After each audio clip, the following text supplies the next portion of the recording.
afternoon. Hello, Ariane. Hello. Hi, from Switzerland. How's it? Yeah, no, we're doing fine, eh? Where in Switzerland are you? I'm in the region of Bern. So Bern is the capital of Switzerland, and I'm a little bit closer to the mountains. So I see the big mountains ahead of me. Okay, which is good for training, right? Yeah, you can do some pretty good climbs. So I can easily do an hour climb from here. Oh, wow, nice. So we've got 1 minute left. You can see Alan there he's ready. He's ready to get going. We've got about 30 riders joining us. Today is also the first time there's a new Zwift feature where you can only view the people who are in your meetup. So we won't see anybody else on the road today. Nice. Yes. Okay, they're off. I don't know if Alan is listening, but maybe you must tell him to get going. Looks like he's slacking already a little bit here Yes. today. Come on, guys. Let's go. Looking nice. Yeah, so how have you been? Very well, thank you. Yeah, here in Switzerland, we had the privilege, or we were very fortunate that we didn't have such a strict lockdown. We were always able to go right outside. We also don't need to wear a mask, which is for breathing obviously a lot easier. Yeah, here it was a little bit more liberal, the whole coronavirus measures. And from today, the restaurants open again here in Switzerland. So we kind of passed the peak of the pandemic and flattened that curve. So we are able to move a little bit more freely. Okay, cool. And obviously, how's it been for you?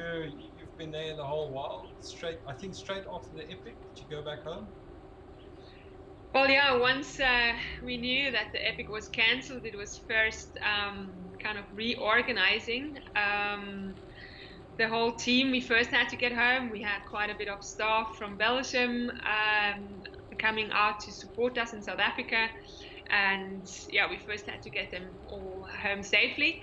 But we actually also had a media team, so we did quite a bit of filming at first to create some content for our sponsors, because obviously the Cape Epic would have been very important for our sponsors, a great platform we know where we can create media value for the sponsors. And since that was all falling away, we used the opportunity, having a video team there, a media team there, to do some filming and stuff, do some pictures with the photographer. So we've got content for the whole year. And then soon after, I traveled back home to Switzerland.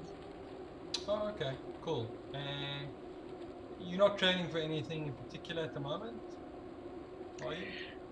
Well, the plan kind of changes constantly, but I just actually had a call with my coach yesterday, and we kind of looked at, okay, what's the most possible scenario. So I'm kind of preparing for August. It looks like there might be perhaps a race in August already here in Switzerland. So I just kind of want to be more or less in shape there. And the Swiss Marathon Championship looks like to be in September. So that will be then a little bit more an important goal. So I want to be in kind of competition shape in August and in peak shape in September. And the Marathon World Championship was already set very late before the coronavirus broke out. That was always meant to be end of October, and that remains a big goal, obviously. Okay. And your training has obviously changed quite a bit because you've got lots of time now to train between now and August, right? Yeah, look, I mean, I would have done a race this past weekend in Belgium. Obviously, all the kind of racing efforts fall away at the moment. So I'm trying to simulate a bit of racing and training. I'm a little bit more a diesel engine, and we've kind of discussed, or I discussed with the coach, that we should work more on my intensity. So I've been simulating a little bit of cross-country racing. I've looked for some loops here around with a bit of a trail and a bit of a climb, and I'm doing basically some lap racing for myself, just against my power meter. Basically, I'm trying to beat my own numbers a little bit. So I do like different kind of race simulations. That's kind of what I'm working on, just to also have a bit of race pace. Also technically, you know, like to try and go as fast as possible through the technical stuff.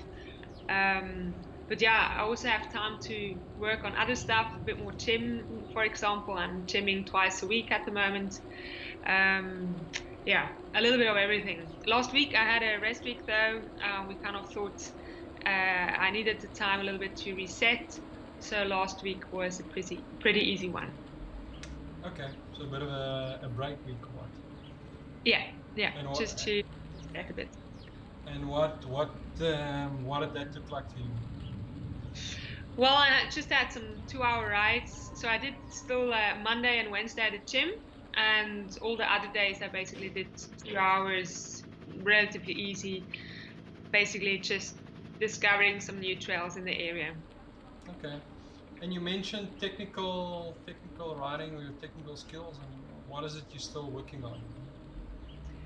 Well, I realized that I'm actually quite bad at eye-hand coordination, so I'm trying to kind of balance on lines. I kind of ride on the edge of the pavement, on that kind of cobbled section of the pavement, and try to balance myself there. That's kind of stuff that I'm doing. But also just here on the trails, I mean, there's some really cool, we actually just got a new trail in the area here that was recently opened, and it's really super cool. So I'm trying to get faster on that trail there. Oh, okay, cool. Kaki is saying hello. He's asking what message of motivation we can give to Spur mountain bike riders. Well, I mean, luckily you are all allowed to go outside again, even though the time is a little bit restricted. So, I mean, use this time, you know, it's just a huge privilege to go outside again and enjoy the nature and being out, hopefully on dirt. I hope most of you have a little piece of dirt close enough to your house so you can actually play a little bit. And, you know, yeah, just keep on riding. You know, one can always work on something. I mean, I also work a little bit on my meditation. That's something that I kind of started practicing, and it really helps me mentally. I also have other little projects going. So, I mean, it's the time, if one has a bit of spare time, it's also good kind of to reinvent yourself a little bit and maybe start some other projects that you would normally not be able to do, you know, when you're just under pressure at school and with the sports, traveling around at races. Yeah, there's always great stuff that one can do other than meeting your friends at the place that you would normally meet, you know. Oh, okay, cool. When are you expecting, well, we don't know with air travel, but take it you're going to be in Europe for quite a while now, right? Yeah, well, I mean, we all don't know how things are going to go. I'm hoping that the borders here are going to reopen soon. At the moment, my boyfriend is from Belgium and we can't see each other, so I hope I can at least travel in within Europe soon again. And then to South Africa, obviously, I would like to. I actually plan to come in May to the Spur League races. That's unfortunately not going to happen, but I really, really hope I will be able to fly down south again soon and come visit you all. Cool. There was a question on a previous Instagram takeover that I thought was worth answering again, and it's something you touched on earlier. The question is, should I do off the bike exercise? Yes, definitely. I would very highly recommend that.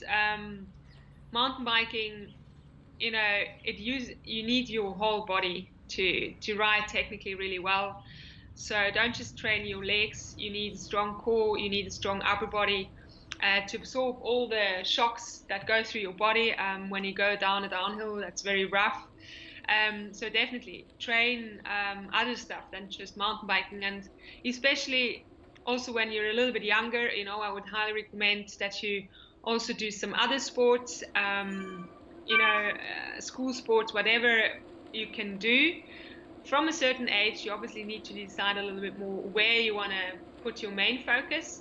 But even with 16, there's always a time, especially in the year, maybe you don't do it the whole year around everything. But I mean, when I have my off season, I like to go swimming, hiking. I just went hiking on Sunday.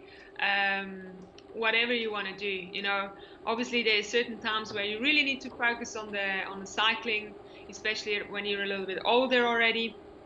And then I would just highly recommend to at least have 1 or 2 sessions a week where you do a little bit of core exercises and upper body exercises.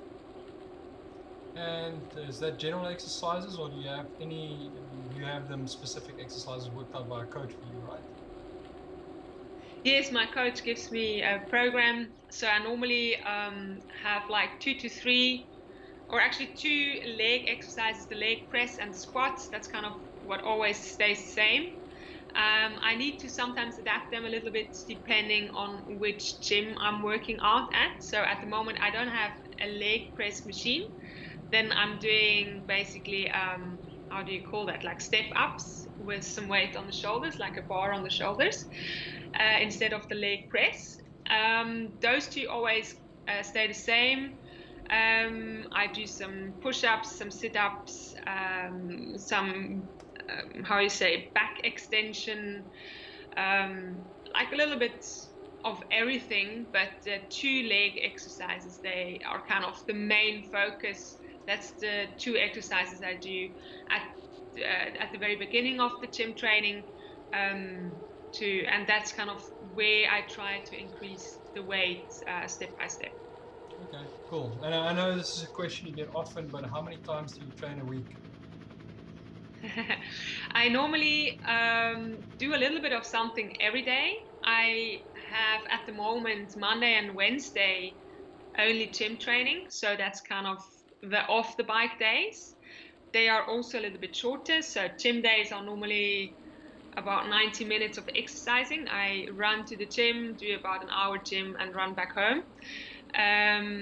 That's basically Monday and Wednesday, and then it's every day, like let's say between 2 and 4 hours at the moment. At the moment, I don't really do more than 4 hours. Maybe there's now and then there comes a 5-hour ride, but they are not all too often. I do more a bit of intensity each ride and train some efforts. Okay, cool. So Reinhardt asked via Instagram, what do you do to gain strength? Well, strength training.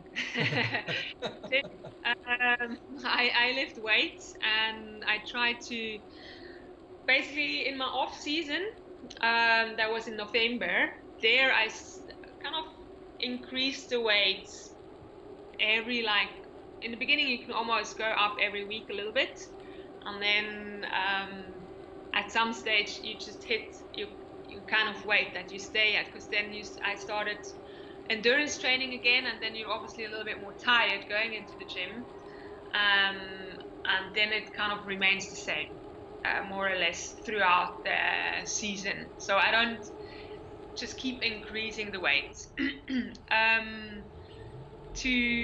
For me, it's also very important what I eat immediately after. Strength training, obviously you want to build muscles. Muscles are made out of amino acids. That's basically protein. Your muscles are your protein, so you need to give the body back those building blocks to build those proteins. So I immediately after the strength training, I would have a protein shake, or sometimes I already start during with a protein shake, and there you actually give your body back the building blocks to build those muscles that you want to gain. Yeah, I mean, one can also do low cadence exercises on the bike, which is basically like you just pushing like a very heavy gear. So you increase your resistance, and your training kind of shifts a little bit from endurance more towards the strength part. That's another way of doing strength exercise that's very specific to cycling. And obviously for the league riders, what sort of balance would you recommend for them in terms of strength and endurance? Yeah, I would say, you know, it depends a little bit like at what age and what other sports you're doing. If you're only cycling, then I would definitely recommend two gym days or 2 gym sessions a week. But if you're doing other sports, you know, then you almost do those. You use your muscles in a different way in those other sports. Let's say if you play hockey or whatever. So, you know, you have to look at your overall schedule. But to do, let's say, once a week, I would just recommend that you kind of do something for your core, just to have a very good posture, because that's really, really important for anything you do. So once a week at least have your core exercises. And if you don't do anything else with your upper body, then also incorporate some upper body exercises just to balance things out a little bit. Okay. And that, I mean, obviously, again, you have that worked out for you through a coach, right? Yeah. So he gives me the whole program, from basically all the endurance stuff that I need to do, all the intervals, and he also tells me like which exercises I should do. I sometimes vary them a little bit myself because I have done strength training for many years. So sometimes I mean, he tells me to do let's say sit-ups, and there's many different ways of doing sit-ups, or there's many different ways how you can train your bicep, you know. So then I vary these exercises just a little bit, so it's more entertaining and not always the same. Okay. And so for those who don't have access to a coach, is there a resource? Do you know anything online where they can go and find credible info, or what would you suggest for those who don't have access? I actually downloaded a app once. It's called iMuscle. That's got like a whole range, like literally any strength exercise that you can imagine. It costs a little bit, but it's very cheap, this app. I can't remember, it was maybe 20 Rand or 50 Rand or something. It's a really nice app. You can kind of then make your own little program. You can basically say, okay, I want the core exercise, and then it shows you a core exercise.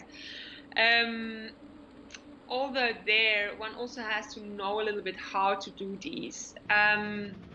Look, I mean, if you Google somehow gym for cyclists, strength cycling, I'm sure you would find something, but I would still recommend, you know, if you know any physio, that you could just ask to show you how to do these exercises. Maybe your sports teacher, you know, can show you something that you can ask at school, like should I do the sit-up exactly? What do you need to concentrate on?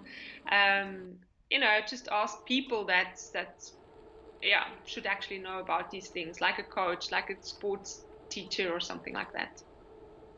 Okay, cool. It's just always difficult to know what is good info. Go have a look at Nino Shorter's Instagram, or Kate Courtney. I'm sure they've got quite a lot of stuff on their Instagram, as far as I know. So, question from my side: elbows out or in during a mass start? During a mass start? Yeah, when you start, I mean, when it's epic and it's stage number 3, and definitely you're fighting for position. Very clearly. Well, it also just helps you, like if you have it helps you to stabilize, and especially if you're in a bunch, and someone kind of maybe touches you a little bit, you're much more better balanced first of all, and before someone kind of touches your handlebar, which would take you out a little bit more, this person maybe first touches the elbow, and it actually doesn't throw you to the ground. So definitely elbows out. And does it help you? I mean, you're a bit taller. Does it help you being a bit taller than the other riders? Oh, definitely. Yeah. I mean, weight and size makes a huge difference. So, I mean, that's also always why I'm pushing for a separate start for women's starts at marathon races. That's really something that I'm still fighting for with a lot of the race organizers, and also have approached the UCI, because it's just incredibly difficult for a tiny woman, let's say, I don't know if you know Esther Suisse, but that's kind of a very tiny woman that I was always racing against, and she was basically in the mix with someone like Alban Lakata, who's double the size than her. And yeah, if a big rider just leans against a small rider, the small rider kind of takes the second straw, Yes. You just push aside and you basically move backwards. So the small riders definitely, I mean, they can maybe sneak in between a little bit more if they have narrower handlebars or something, but yeah, it's not easy. I mean, that's also where, if you watch road racing, the sprinters, they normally are a little bit more muscular than the climbers, and they push each other around quite a bit, when it comes to a sprint, when they position themselves for the sprint. And yeah, in cross-country starts, it's a little bit the same. You need to make your way to the front, obviously always in a fair way, but yeah, it's pretty crowded. It's tight space, and everyone wants to get in that perfect position. So yeah, the size definitely helps. Also, just to see a little bit more. I can almost see a little bit, over the heads of the others. If you're very small, you basically just see bumps in front of you. So yeah, it definitely helps. And any specific tips for the league riders in XCO environment, where it's also a mass start? Yeah, I mean, I tell myself, I was thrown into the deep end. When I did my first Cape Epic, I almost couldn't sleep every night because I was just terrified of these starts, because we had a mass start with the men. I mean, I was standing next to all these crazy fast guys, and it was like a cross-country start every morning. And what I had to learn was, I always have to move forward. You have to concentrate going into each and every little space in front of you that moves, that kind of opens up in front of you. So I tell myself constantly, move forward, move forward, move forward. As soon as you don't concentrate on that anymore and just kind of, sit there and enjoy the views or whatever, you immediately move back. So, I mean, you have to be very sharp. I mean, concentrate a lot. And then also, I mean, what I actually had to learn with the cross-country starts was, if you can line up, I mean, if it's not given to you exactly where you need to stand on the spot lining up, always look ahead. Where's the first corner going? So if the first corner is, let's say, going to the right, you don't want to sit on the right side of the line. You want to be on the left, because you want to go the far way around. That's normally how it flows a little bit better. You mostly get into a bottleneck if you go into a right-hand corner. You end up getting into a bottleneck if you're on the very far right, ahead of a right-hand corner. So that's something I really had to learn. And often you're more likely to be caught up if you're in the apex of the corner, basically, Yes. and on the very inside of the corner. So on the outside, you always have a little bit more space to move. So that's also something I kind of always try to have in mind, because yeah, the first few meters of a start are so important. And then also, you know, like, yeah, just you also almost want to look a little bit more than just one rider ahead of you. You want to anticipate if something is going wrong ahead of you, you know, if someone is making a little bit of a mistake, and you know, you want to see as early as possible if someone possibly crashes, so you still can react and get around it.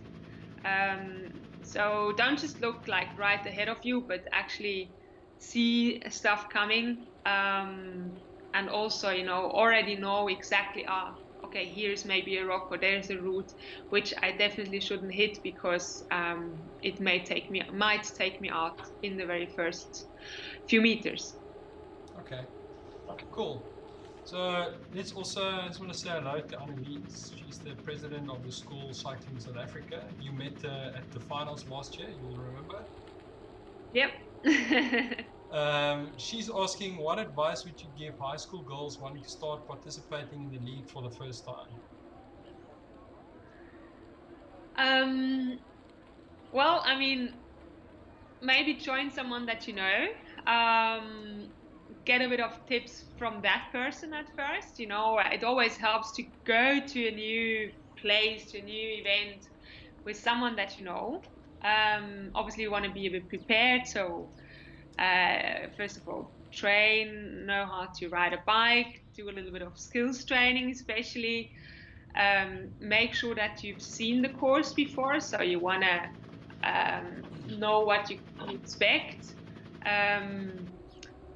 Yeah, and I mean, just kind of make sure you know the times when you will start, and you want to do a bit of a warm up too, before you actually start the racing. You also want to make sure that you ate enough, not too close to the race. You want to eat maybe around 3 hours before the start, the last bigger meal, and then you just hydrate and have some easy carbs like a banana or a little bar before the start. And yeah, make sure that you kind of tick all these boxes, and don't be afraid. I mean, yeah, it's all, I mean, also for me, when I did my first road race, for example, I started mountain biking, but I then did my first road race, and it was completely something new for me. I didn't know how this thing works. So I just kind of observed the other girls, what they are doing. And I mean, just don't be ashamed of yourself or embarrassed. I mean, everyone has to start sometime, you know, and even if you end up lost, it's important that you enjoy what you're doing and just had a great time with your friends, you know. I mean, someone has to be lost, and it's absolutely, I would say it takes even more yeah, respect, or actually you would get even more respect for being that person who is lost, but actually putting yourself into this whole thing, yeah, and going there, but just don't care what others say or think, you know, because they actually, all the others are really happy that there's this one girl or one guy that's just at the very end, you know, and that they got this person. So they're all really grateful to you if you would end up lost. But I'm sure most of you would be prepared enough and actually would, yeah, manage this very easily. Yeah, I mean, I can maybe also add for anyone listening now, or maybe watching this a bit later, that obviously at every event there are coordinators there. And obviously Annelies with her team, they're always present in the Western Cape, and the league has got coordinators all over the country. So it's easy enough just to go up to someone who is there involved on the day and just ask where to go and what to do. Once you've done one, you'll get the gist of it. So once you know where to go, you've figured out the tech zones. Usually you'll be riding with your school in any case, so someone else would have done an event before. So it's easy just to piggyback on someone else. And again, if you get to an event and you're not sure what to do, there are lots of people around to ask. So it's not it's not that foreign or that difficult. We're all glad and excited to be outside. So usually the people are quite friendly and more than willing to help. So yeah, just pull on somebody's shoulder and just ask. Easy enough. And we need more girls, so please just come join us because it's a hell of a lot of fun. So follow-up question from Annalie says, how do you get your confidence back after a big fall? Just go and do it again. No, I mean, the more you are on a bike, the quicker you forget about a crash. You know, if you only go cycle once a year and you're just so unlucky to crash right then, I mean, then, you know, you will always remember this thing. But if you cycle every day and you crash every day, it becomes kind of normal. And I mean, I really almost crashed every ride I did in the very beginning. I mean, I was always lucky to not like break anything. I just got a lot of scratches and bruises, but you almost also need to learn how to fall, because then you're not scared taking risks. Obviously, you don't want to fall with like 70 k's an hour and, you know, really dangerously. But if you're going down a drop and you kind of see it coming that, you know, you tip over, it happens all the time. I mean, if you look at my legs, there's so many scratches on there. I definitely had a lot of crashes in my life. So yeah, just go again. Do something easier at first, you know, if you're a little bit shaky still. But go riding. Go just one level easier than what you've tried maybe before. Even if you just go on the road, and you will get it very soon. Okay. I mean, it obviously also helps that it's age category, so you're not starting against people that are much bigger and older than you. And it's also split boys and girls, so the girls have got their own start, which helps a lot. You think, right? Cool. So now you were talking about warming up beforehand. There's a question which is also Lee, you know, kind of touches on warming up. The question is, what do I have to do when I have a great start and struggle to breathe after 1 kilometer? Well, definitely the warm-up is very important. Just to be ready for that super high intensity start. You know, you basically sprint out of the gate. I mean, another thing is like what I already said. You want to eat early enough. So let's say 3 hours before the start, you want to have had your last big meal. Between those that big meal and the start, you want to hydrate with a bit of energy in your bottle. So you will have like some carbohydrate drink. Have a little snack like a banana or toast bread with jam, something like that. So that's important that you don't have like this full tummy, because it also kind of presses then onto your lungs. But if you have like a really full stomach and you're burping and it's harder to breathe then.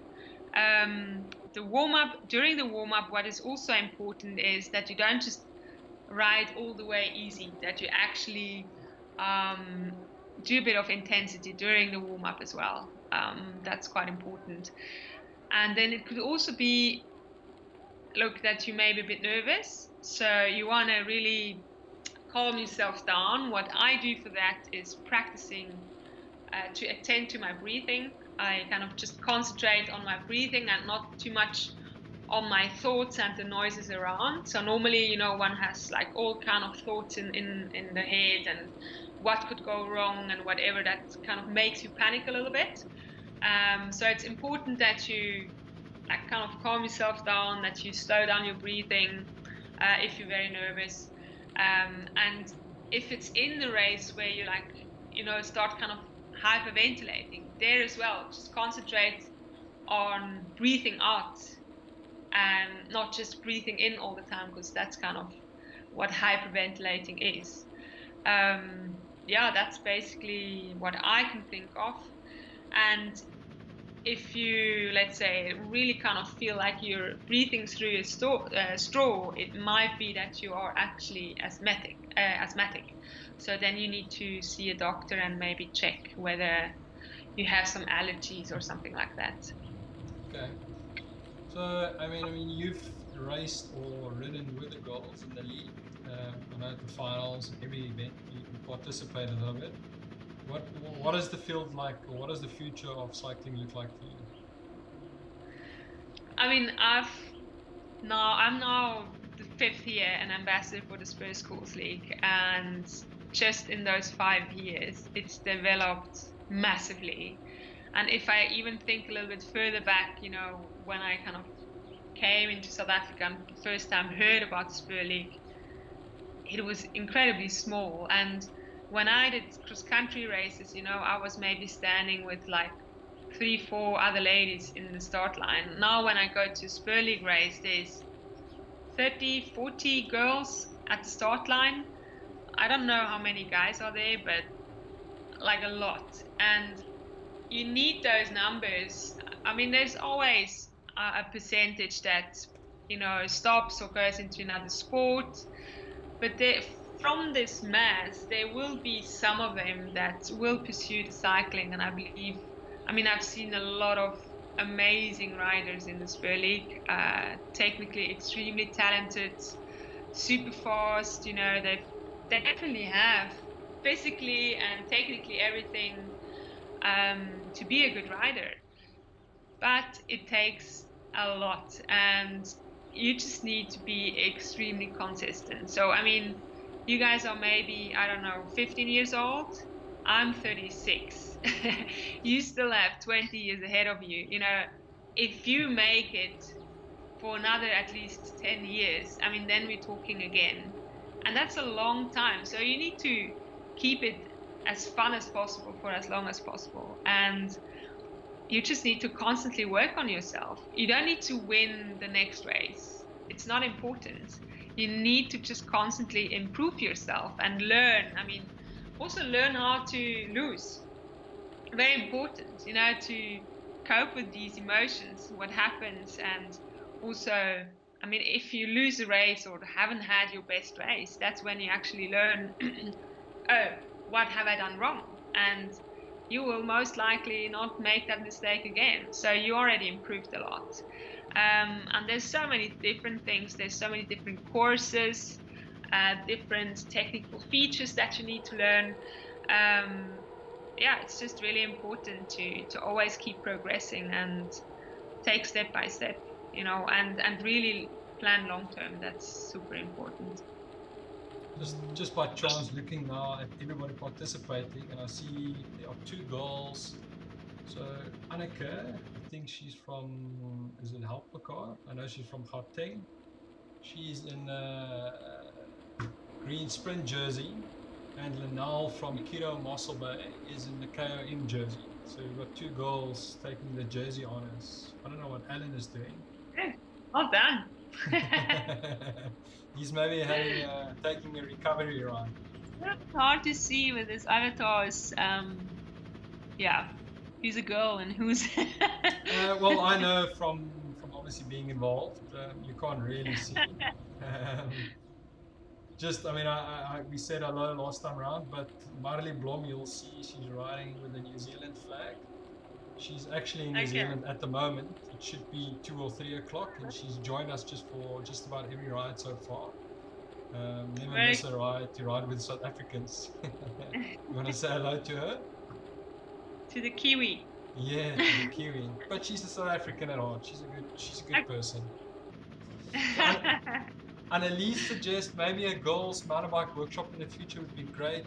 And then she's also thanking you for all your charity and the work you are currently doing. But yeah, maybe we should look at something when you are back and you're allowed to fly and everything else, is to set up a morning somewhere on one of your favorite trails, and then get a whole bunch of the league girls out to join you for a ride. Definitely, yeah, that would be fun. Always good trails there in Stellenbosch, so that's easy to arrange. We've got G-spot there. We can do some jumps. We can do some nice berms. that's kind of my place where I try and improve or work on my skills mostly.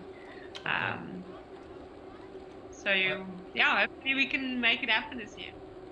I see now why Alan isn't in a jersey, because he's bombing us with questions. He's asking about the cancellation of the Epic affect your season and what your next major goal is. We kind of touched on that, obviously, with the big events later in the year, right? Yeah, I mean, look, for me, cancelling or the cancellation of the Epic, obviously it was like a big shock. One needs to understand this was really my biggest goal of the year. It's such an important race in the calendar, and yeah, it's such a long preparation. So these last 2 weeks before this race, you go into a tunnel and everything is just about this Epic, and you can't even question at any point if this race is going to happen or not. I mean, I was reading the Swiss news, I saw what was happening in Europe, but I never even considered that Epic wouldn't happen because of this virus. It was so weird, like it was just, but you almost have to do that, because as soon as you doubt, you can't actually build up that tension that it's needed to be in peak shape and peak performance. You need that kind of tension beforehand to be able to perform at your best. When it then got cancelled, it was super interesting. Like suddenly it was, it's like just when you release the air out of a valve, it's like you're just going flat. I got so tired afterwards, just wow, this whole tension just left my body. But it's interesting also because normally this decompression actually happens after the race, so meaning after an Epic you're absolutely destroyed and exhausted. So it was actually an interesting experience to have this feeling when you're in peak shape and completely rested, and it was a lot easier to cope with this negative feeling because I was super fit. When you are exhausted, then it's actually harder to cope with a negative feeling like that. So it was a matter of a day, like kind of readjusting and realizing like, oh wow, this pandemic is so much bigger than we are, and this race is actually not important at the moment. More important is that we do what is necessary to protect as many people's lives. Okay. And I mean, so part of that is he's also asked, let's get to that question quickly. So anything you've done or that you can recommend during this no racing period? Core strength, FTP building, bike handling. You kind of also touched on that earlier as well. Yeah, I mean, anything in particular? So let's say for the leaguers in particular, what should they be focused on now? I would say the skills part is always a good one to work on. Obviously, yeah, you don't want to break your arm at the moment and go to a hospital. So like keep it in a way that it's not too risky. If you practice any skills and stuff. But I mean, you can always work on your bunny hop, or you can always work on your wheelie. Hopefully not, take your stuff out the pockets and doing it on a grass field and not on the tar and always wear a helmet. Always wear a helmet. When you do the wheelie, always cover your rear brake. Those kind of things. And yeah, kind of balancing on stuff, doing track stand or whatever. Those things are always great to practice. And I would say, since you can't do probably many other sports, you can't play hockey or whatever. So to do other exercises than just cycling would be definitely very good. And it makes it also a little bit entertaining, so you can change things up a little bit. Try your sit-ups, your push-ups, your planks. There's like a million different ways how to plank. If you just Google a little bit about, basically exercises with your own body weight, you will find an arsenal of exercises. Okay. Okay. Cool. Is that, you find that's difficult or different for girls from boys working on skills? Is it something that girls are less focused on or should be more focused on? I think it's exactly the same. I mean, everyone needs to. It depends where you come from. You know, there is people, and it doesn't matter which gender, that are extremely skilled, and others have just started, or it's maybe a little bit their weakness, so they need to work on it a little bit more. The ones that are already extremely skilled, you know, they can maybe focus a little bit more on the strength part. Make sure that they have a really good core stability. Maybe they can also do a little bit more on the interval stuff to increase their physical strength. Or what I said before, you know, your mental strength is actually a very important part as well. And I must say, I actually started meditating relatively late. It's probably not so easy when you're young to meditate, but I, for example, downloaded an app. It's called Headspace, and yeah, it's incredible what you can do with this. It teaches you really the basic skills of focusing, calming yourself down when you need to, how to calm yourself down, how to sleep better. I mean, there's like on this app, there's like different things on how to sleep or how to fall asleep, how to relax, but also how to motivate.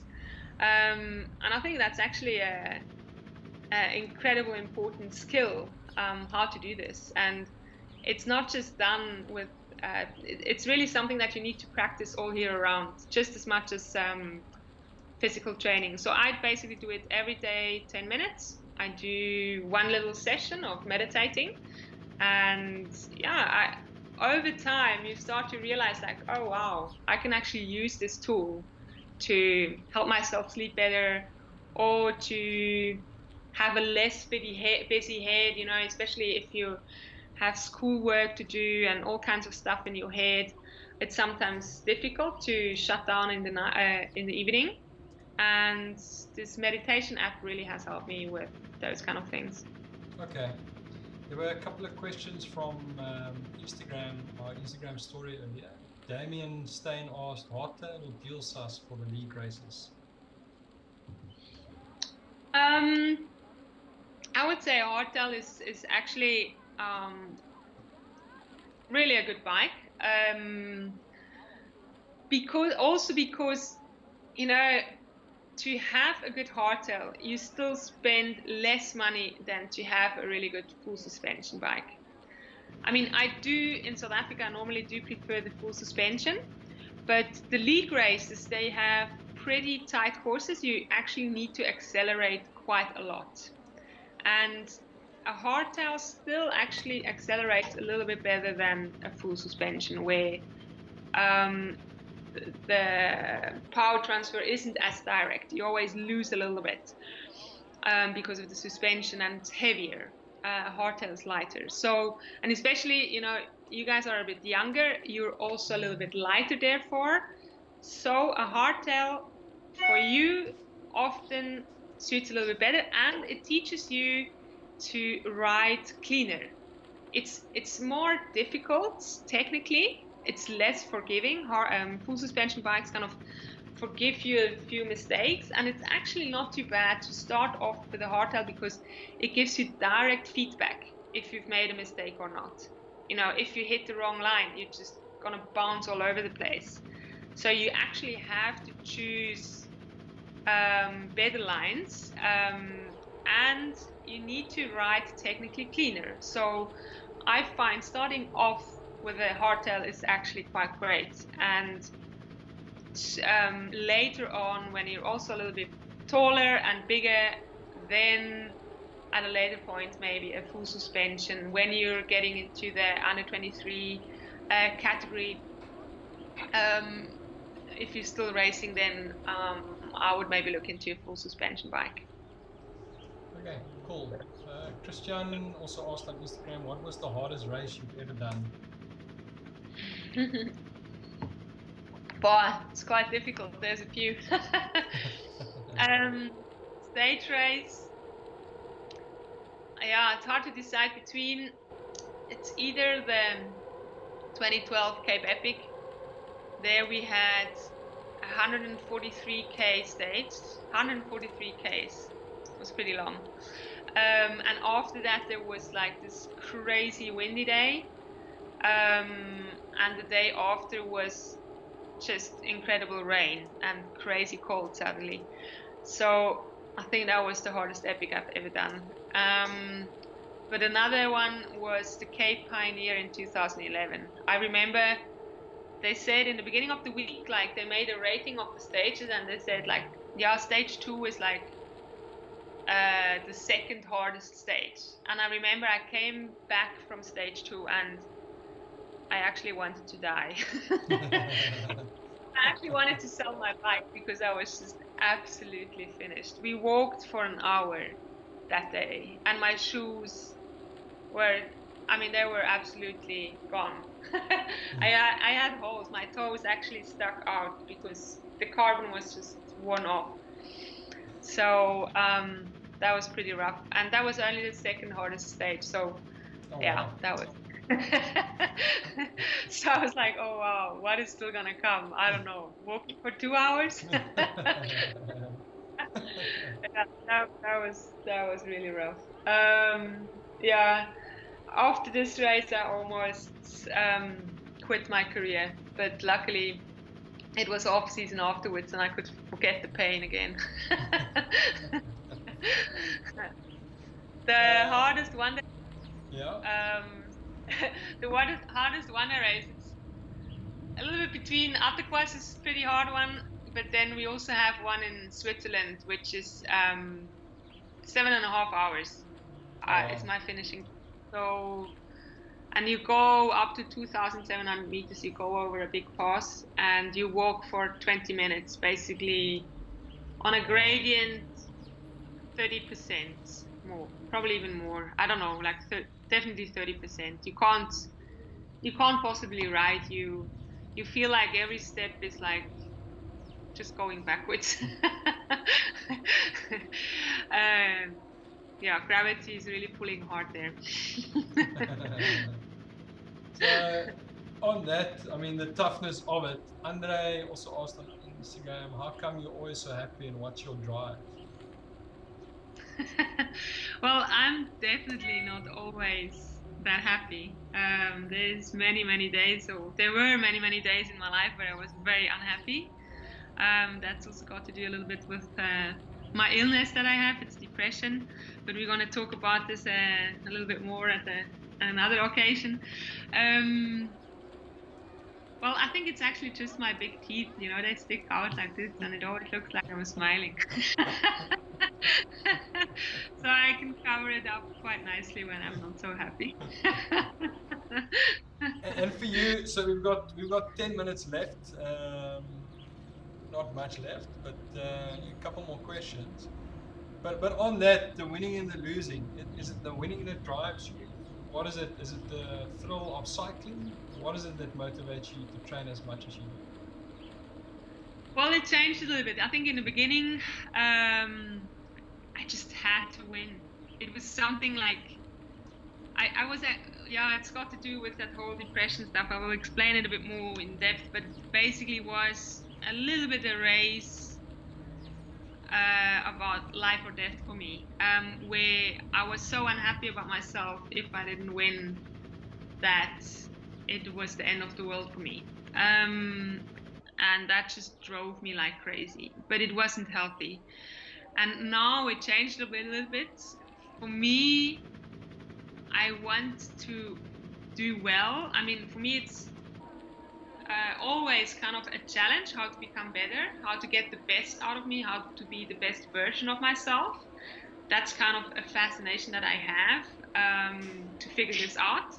And the other part is I want to basically create a voice or gain a voice because I want to change certain things. I want to change certain things in the sport. I was saying before, you know, I want to push for a separate start for women. I want to, I want that women have the equal rights or equal racing situation and equal prize money and stuff like that. So that's something I'm really passionate about. But then also, stuff like I've done now with the Epic Solidarity Challenge, where I was raising funds for the Kaimandi community, for Songoradinfo. And that's this kind of stuff that are more important than just winning a race, but it helps to win a race because then more or less people listen to you and more people actually believe you what you are saying. It's a funny thing, but it's just like that. So for me, that kind of changed a little bit. And for me, cycling is not just about winning this one race anymore, because actually it doesn't make you, yes, it makes you happy in the moment, but it makes me even more happy if I can see I've changed something to the good. I've helped people that don't have the privilege I have, or if I can change something in the sport that the next generation of girls don't have to struggle like I did, and actually just can really smash it in the sport and aren't looked at as if they were less worth. Okay. And I looked at your interview with Miles from Bike Network earlier, and he asked interesting question. If you were able to send a message or piece of advice to the Ariane of 10 years ago, what would that be? What did I say again? Damn. No, I think I said, I think I said, that I shouldn't just think very short term. And I mean, I always kind of felt, because I started so late in cycling, that I have to just squeeze everything in a very short time frame. And I just wanted to make up this time that I lost or didn't have to work on myself. But actually, it's not sustainable. So you need to have a certain balance in your life. And I mean, I had a time where I was doing really badly and I was kind of doubting everything in my life. And there I realized it's so important to have people around you, meaningful relationships in your life that carry you if it doesn't go so well. So, and they take time. You can't just think like you don't see a friend for 5 years, or don't call your friends for 5 years and they're still going to be there. They won't. You actually have to invest into those relationships and also improve them and have a strong environment that supports you when things maybe don't go so well. The same with education. I'm really glad I have a good education. I studied, and when I was starting everything in my life, I was kind of thinking, oh wow, at least I made it through my studies. So I think, I mean, I'm maybe not so great at cycling at the moment, but okay, I managed this at school. So that was pretty, sorry, it's hard to read and to... You don't have to read that, never mind. I sent you a message, but I retracted it. Because they don't stay along here on my screen. Oh, okay. Fair enough. Annelies is saying, we are extremely proud of you and thank you for your passion for the sport and being a voice for women in sport. Thanks. Is that something that you feel, it obviously changes with age as well, but is that something you feel that you can kind of touch on that, but you can play a more active role in that? Do you see yourself become an ambassador? So post-sport, I mean, if you had to hang up your professional gloves, is that something you see yourself doing? Yeah, I think actually, so I'm involved already with, it's called the TCA, the Cyclists Alliance. It's a rider union for professional female cyclists. Really, really interesting organization that's basically helping professional women cyclists to have better working conditions, to give them legal advice and all that kind of stuff. And we're constantly thinking, how we can improve the sport so there's more equality, but then also that there is an opportunity to do this sport professionally in a healthy and sustainable way. Because at the moment, it's often still the situation that, riders ride for free. I mean, that's okay when you are at school, but at some point when you're 30 years old and you really dedicate your whole life to the sport, and I mean, you basically almost risk your life for it, then you should be at a point where you don't just earn next to nothing and basically have to ride yourself to the ground every weekend. So there needs to be some fair situations on conditions when you're employed by a team or whatever, how they treat you, that there's no sexual abuse or anything like that. So that's kind of what this union is working for. And I could very well imagine to maybe work for this NGO in the future. If it's not that, I think I see myself working for some sort of NGO, because I kind of struggle a little bit with the kind of idea always just to generate profits. It's my values that come in there, but yeah, to change something for the good, that's something I would like to do in the future. Okay, cool. We've only got a couple of seconds left. We can obviously follow you on Instagram to keep up to date with your training. Any words, any goodbyes you'd like to say before we sign off? Yeah, thanks to all for joining. I hope you enjoy your beautiful ride there. I think you were in New York or something. Yeah, riding in New York, yeah. Beautiful. Amazing. I've never been to the US, so you lucky ones, you were there. Yeah, just keep your heads up. I mean, it's a very special situation, but I think, one always needs to draw the positives out of each situation. And I mean, there's always cool stuff that one can do. One can always connect. I mean, these days we have internet, we can go cycle together like this. So yeah, just explore that new stuff and different things that you would normally do. And I really, really hope I still get to see you this year. So keep training, and then hopefully I see you at the Spur League final. Okay, great, cool. Thanks for joining us. It was great having you. All the best with the training. We are very envious of where you get to ride. Normally, even more so now with our 5K radius limit. But yeah, cool. We'll see you soon. You're always welcome to come to Switzerland as soon as you can fly again. Yes, I think so. We'll all come. I'll put out an invite on the league's Facebook page, and we'll come visit you. Yeah, next time you actually need to Zwift Ride in Switzerland. We need to what? You need to Zwift Ride in Switzerland. Oh, okay, cool. Well, let's see. Maybe there's a course we can train. We just need to get you a Zwift indoor trainer, then you can actually join us. Yeah. Okay, cool. Have a great day further, and we'll chat again soon. Thank you. Cool. Bye, cheers. everyone. Bye-bye. Bye. Bye.